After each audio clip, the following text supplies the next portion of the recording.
Hi everyone, J8 Champine back here in my office with my tea. You'll notice that a lot of my videos are going to have tea in them because I drink a lot of tea, but that's okay.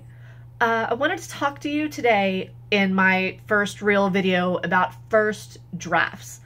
We all write them, we all need them, we know that they serve a purpose, but we hate them. First drafts are awful. They're awful. They suck.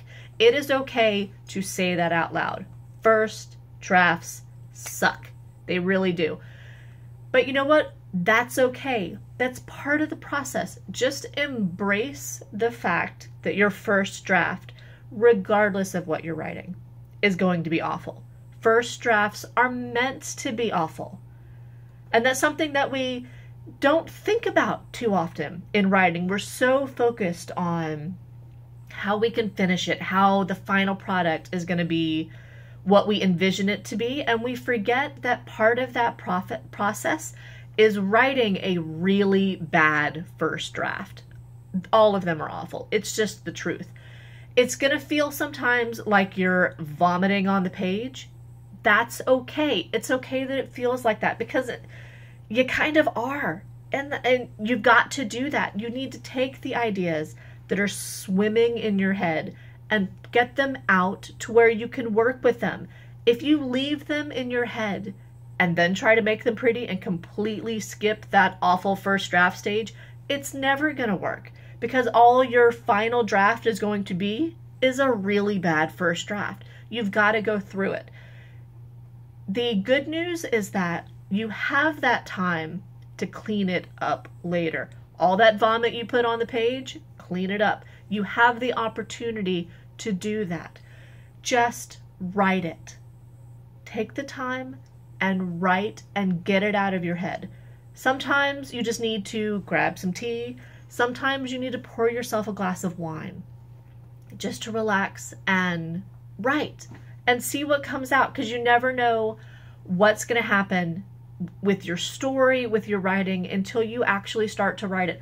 I describe it sometimes as a clog in a pipe. If you don't get that mess out early, you never know what's going to come behind it. You've got to unclog the pipes in your brain to get all of those ideas out.